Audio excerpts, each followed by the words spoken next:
Et juste peut-être pour revenir sur la musicalité, j'ai oublié de parler du morceau avec Damso justement, parce qu'en termes de collaboration, c'est vrai que Ouais. je m'y attendais pas forcément, mais c'était réussi. Et l'approche d'SCH sur ce morceau est vraiment bien.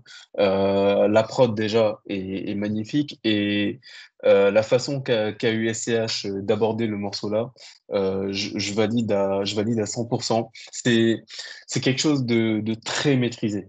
Il y a une maîtrise dans sa voix, il y a des envolées à certains moments, et après, il y a le refrain qui arrive. Là aussi, refrain très très fort. Et globalement, sur cet album-là, les refrains sont bons, sont très très bons, que ce soit Ouais. les refrains ou les pré-refrains. Ils se suivent généralement très très bien, et CH les maîtrise parfaitement. Ensuite, Damso arrive. Musicalement, Damso, il a géré sur sa partie. Par contre, il y a une chose qui m'a dérangé, c'est la seule chose qui me dérange sur ce morceau-là, c'est que je trouve que Damso est hors sujet, en fait, sur le morceau. Il nous parle de disque d'or, de disque de platine, de sa carrière de rappeur, d'être numéro un, mais en fait, c'est pas le propos.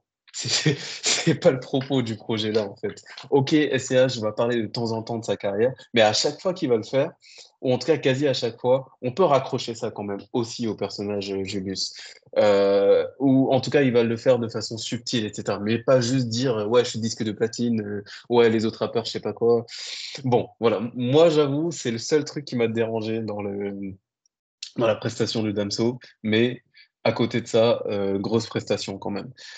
Peut-être que... Juste pour contribuer, c'est pas pour te couper, mais juste pour contribuer à ce morceau-là, en fait, ça revient à ce que tu disais par rapport à la plume de SCH.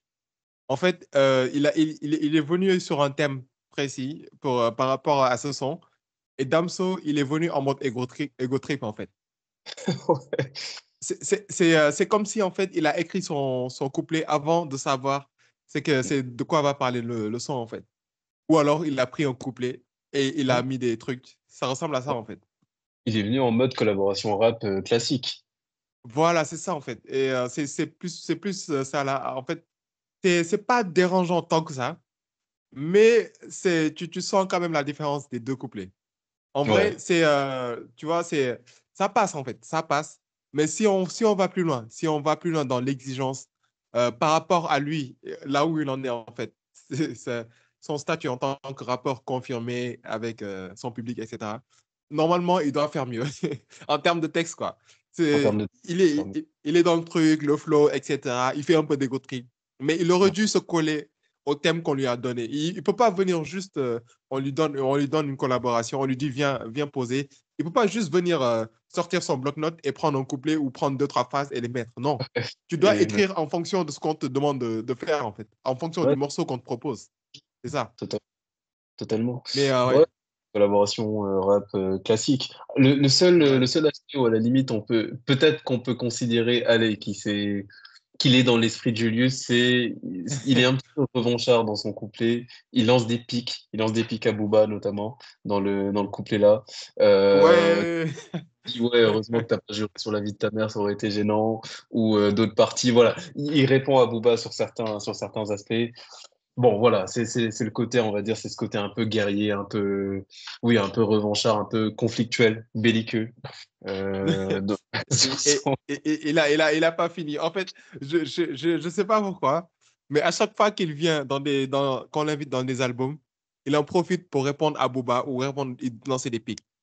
Ouais, Dans un morceau avec Orelsan, ouais. euh, c'était quel morceau? En tout cas, c'était une réédition de Orelsan. Il disait en gros, il disait en Il est mode archi lourd là. un rêve bizarre. Rêve bizarre, il Alors, disait ouais, ouais. on va plus jamais, on re-signera jamais, sauf si ça parle en millions, tu vois? Et j'ai l'impression aussi que dans le morceau où il parle de son banquier God Bless avec Sauce God, j'ai Ouais. l'impression aussi qu'il jette deux, trois pics, ou une pique en tout cas. Je me rappelle plus des phases. Mais en tout cas, j'ai ce souvenir-là qu'à chaque fois qu'il est invité quelque part, et bizarrement, dans ses albums, il laisse peu de pics, hein. Dans ses albums, je sens pas trop de pics. Mais quand il est invité, il en profite, il se lâche, quoi. Mais voilà, juste une parenthèse. Mais en tout cas, ouais. En tout cas, il a fait un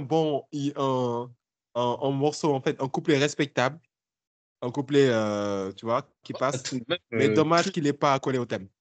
couplet, mais oui, c'est dommage, ça gâche un peu le truc. Ouais. Ça gâche totalement. Et c'est un petit peu marrant, je sais pas si SCH l'a fait exprès ou pas, mais dans un morceau qui suit, en tout cas longtemps après, je sais pas si j'ai noté ces paroles-là. En tout cas, il explique quelque part que voilà, lui, il en a rien à foutre d'être numéro un. Il est là dans la vraie vie Ouais. et voilà. Et il l'explique dans un autre de ses morceaux. C'était marrant avec Damso qui se vantait d'être numéro uno. Bon.